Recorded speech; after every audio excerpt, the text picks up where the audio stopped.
Igihingwa cy'imyumbati ni kimwe mu bihingwa ngandurarugo bifitiye akamaro umuryango rusange ndetse n'ibihugu byinshi muri Afurika.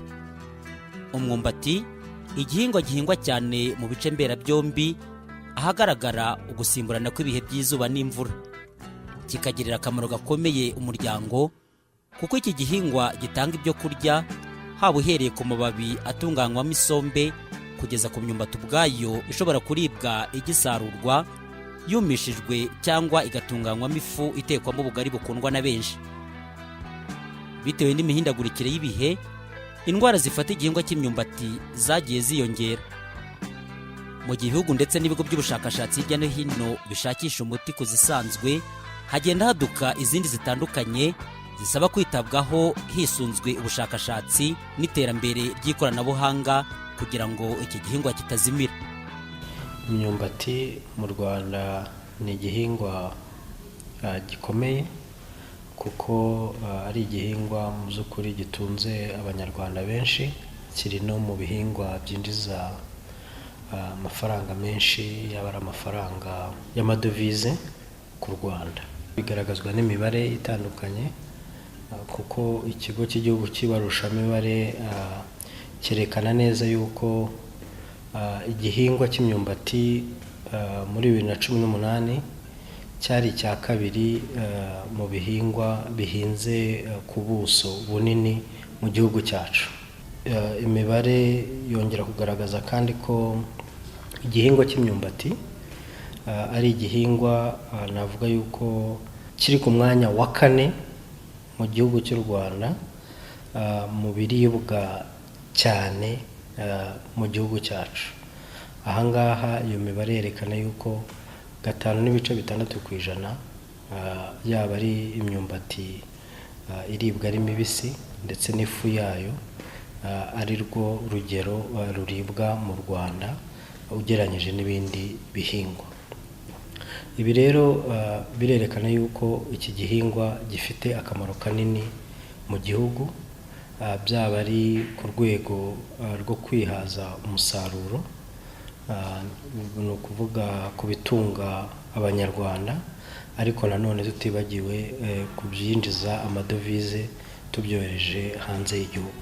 Aho uburwayi bwibasira igihingwa cy'imyumbati bugaragariye mu Rwanda, Minisiteri y'Ubuhinzi n'Ubworozi ku bufatanye n'ikigo cy'igihugu gishinzwe guteza imbere ubuhinzi, ubworozi n'ubushakashatsi mu buhinzi RAB, ndetse n'ikigo mpuzamahanga cyita ku gukora ubushakashatsi ku bihingwa byera mu bice mberabyombi byo ku mugabane wa Afurika, bahuje imbaraga bihutira gushaka uko iki kibazo cyakemuka mu maguru mashya kandi mu buryo burambye. Igihingwa cy'imyumbati cyagiye kigira ibizazane by'indwara, tugira indwara ebyiri zibasira icyo gihingwa uretse no mu Rwanda ariko no mu karere. Ni indwara y'ububembe arizo twita mosaic, ariko ni indwara yita kabore ayo twita cassava brown streak disease. Iya kabiri ni yombi cyane kuko iyo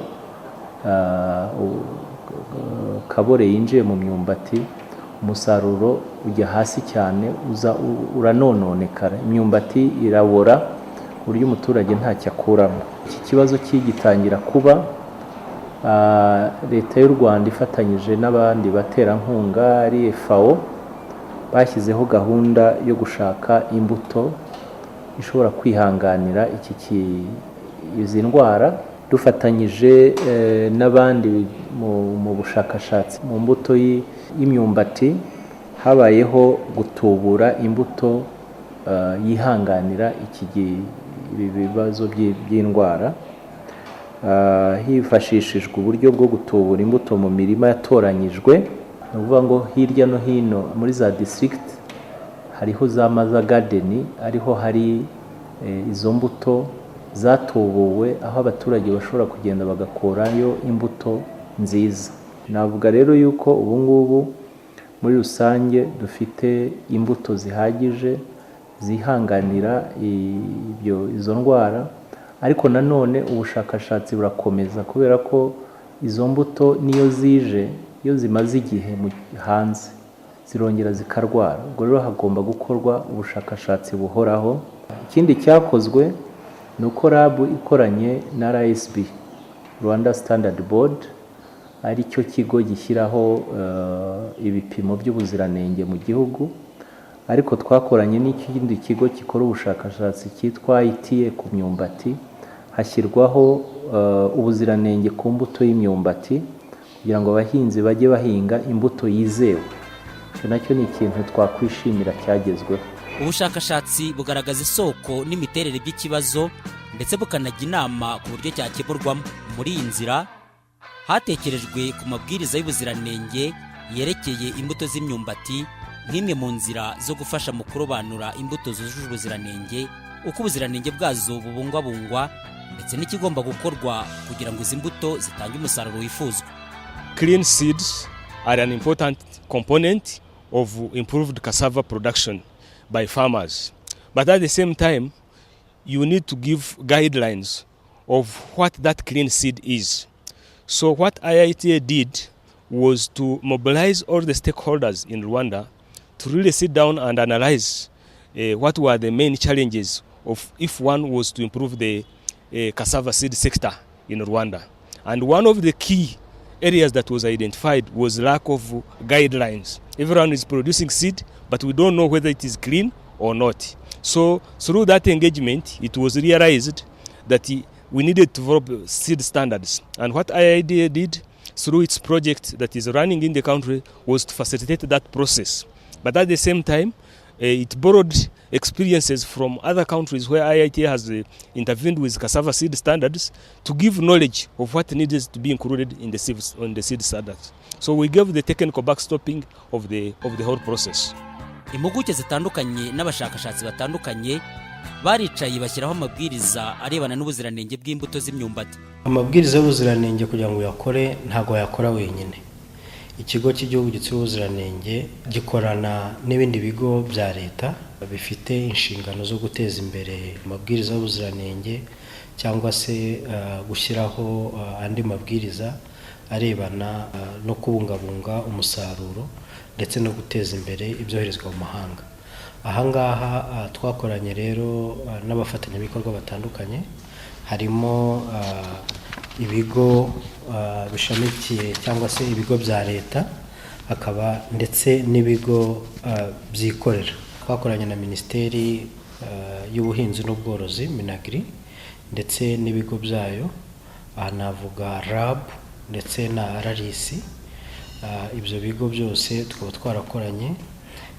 twarakoranye n'ibigo nanone byigenga, harimo Agrotech, harimo Balton, harimo Sendika Ingabo, harimo ishyirahamwe ry'abacuruzi b'imbuto batewe inkunga n'ikigo mpuzamahanga gishinzwe iterambere ry'ubuhinzi mu gice giherereye hagati y'imiganda migari ya Capricorn na Kanseri. Iki ngiki nicyo dukunze kwita International Institute of Tropical Agriculture.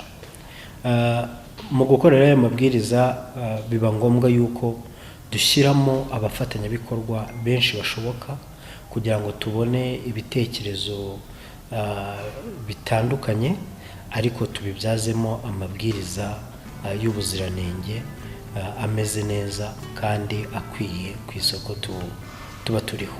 Nibyo koko gushyiraho amabwiriza y'ubuziranenge bw'imbuto z'imyumbati ni inzira nyayo yo guhangana n'indwara zibasira iki gihingwa no gufasha mu kongera umusaruro. Ubuziranenge ni ikintu cy'ingenzi mu butubuzi bw'imbuto. Imyumbati ni igihingwa gisa naho cyarirengagijwe. Ku bufatanye n'ikigo mpuzamahanga cyitwa IITA no ku nkunga y'umushinga witwa IFAD hamwe na RAB n'ikigo gishinzwe ubuziranenge, twabashije gukora ubuziranenge ku mbuto y'imyumbati. Ubwo buziranenge ikintu buzadufasha rero, buzatuma abahinzi bacu bazajya bahinga imbuto yizewe ivuye mu bushakashatsi, ijye mu batubuzi, abatubuzi basurwe, abatubuzi barebe niba batubura imbuto ijyanye n'ubuziranenge bwashyizweho. Bigaragara ko ikibazo twagiraga cy'uko abahinzi bacu bahingaga imbuto tutizeye ubuziranenge bwayo, ubu ngubu ubuziranenge bumaze kuboneka buzakoreshwa tubashe gukora imbuto nzima ku buryo dushobora no kuyigurisha ntacyo twishinja ko ari nzima. Iyi ndwara yaje yitwa kabore yaduteje igihombo kinini cyane kuko tutari twarayiteguye nta nubwo twari tunayizi, tuza kumara imyaka igeze kuri 3 tutagira umwumbati muri aka karere ka Ruhango. Ariko rabu yakoze neza cyane idushakira indi mbuto yitwa nase 14. Ubwo niho twabonye rero kugarura umwumbati inaha muri Ruhango. Yaduteje igihombo kinini cyane, ntabwo ari jyenyine, ni umuhinzi wari we wese, kuko nk'uwari ufite hegitari 6 yagombaga kuvanamo nka miliyoni 70 ingahe, nta n'igice cy'imodoka yavanyemo, nta n'igice cya miliyoni yavanyemo. Urumva ko byabaye ibintu binini cyane, n'inzara nini cyane, abafite abanyeshuri bananirwa kubarihirira, n'indi mirimo iradindira kubera ko igihingwa cy'umwumbati n'ahangaha mu karere ka Ruhango aricyo gitanga umusaruro umuhinzi ku muhinzi akabona ifaranga. Rabu yaratugobotse iha umuhinzi ubishoboye unabikunze imuha imbuto yitwa nase 14. Ubwo rero twarayitubuye tugenda duha n'abandi bahinzi nabo babikeneye. Nyuma umusaruro wabaye mwiza cyane, turongera tukirigita ifaranga. Umuhinzi w'imyumbati muri rusange ameze neza, afite imbuto, icyo nicyo cya mbere. U Rwanda ni igihugu gishyize imbere iterambere ry'ubuhinzi bugezweho bugamije kongerera agaciro umusaruro no kugeza ku masoko mpuzamahanga. Indwara yari ibasiye igihingwa cy'imyumbati yateje igihombo inganda zitunganya umusaruro, ariko aho umuti w'iki kibazo ubonekeye, ubu umusaruro uhagije wongeye kuboneka ndetse unatunganywamo ibicuruzwa bigezwa ku isoko ry'imbere mu gihugu no ku masoko mpuzamahanga nta nkomyi. Nta muntu izo ngaruka zitagezeho, byatumye uruganda rukora munsi y'ubushobozi bwarwo. Ndibuka icyo gihe n'igihe twaguraga imyumbati yo gutunganya mu bihugu duturanye, hari naho twajyaga ku birometero birenga 1200. Ibyo rero bigira ingaruka zikomeye, no kuvuga ngo nimba uruganda rwagomba kwakira toni 20 ukabona 10 cyangwa 20, noneho nazo zivuye kure, no kuvuga ko n'ifi zasohokamo ibihenze cyane ku buryo no kwibonerera isoko nabyo bwabyo biba bigoye. Nyuma y'ibyo bibazo bikemukiye, ubundi igihingwa cy'umwumbati ni kimwe mu bihingwa bitunze abanyarwanda mu mafunguro yabo ya buri munsi mu miryango yabo. Nk'uko mubizi buriya byari ibintu byo kwihaza mu biribwa, ariko nyuma igihingwa cy'umwumbati cyaje kuvamo n'igihingwa gikorerwaho ubucuruzi. Ubu rero nk'uko mwahoze mubona tuganira n'abashakashatsi, mwabonye ko harimo abantu baturutse za Liberia, za Nigeria. Iki kigo rero mwabonye cyahitiye muri gahunda bafite nuko tugirana ibiganiro byinshi bitandukanye yuko badushakira imbuto itanga umusaruro ukenera ibiro bike kugira ngo ubone ikiro kimwe cy'ifu. Nk'ubu tuvugana dufite abakiriya mu Burayi, dufite abakiriya muri Amerika. No mu minsi ishize twabonye uburenganzira bwo kuba twacuruza ifu yacu ku butaka bwa Leta Zunze Ubumwe za Amerika, kugira ngo bakwemerere no kuba bamaze gusanga ibyo ukora byujuje ubuziranenge.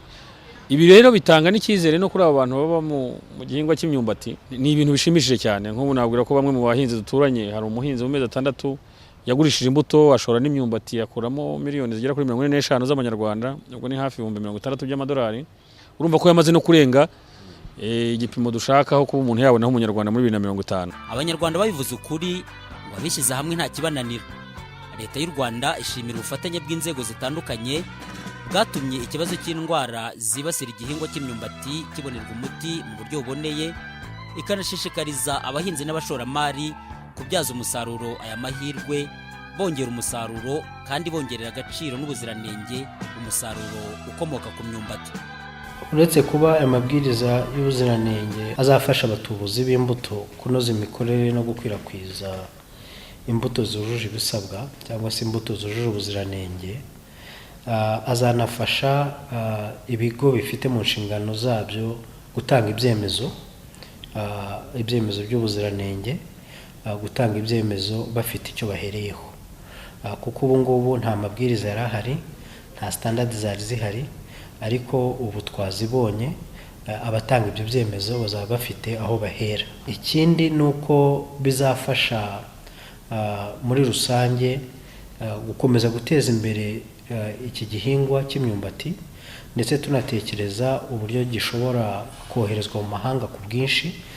Iyo mvuze ku bwinshi ni ukuvuga byisumbuye ibyo twari dusanzwe twohereza, kugira ngo ibyoherezwa mu mahanga bijyeyo byujuje ubuziranenge ndetse bihuje n'amategeko mpuzamahanga asanzwe agenga ibijya mu mahanga.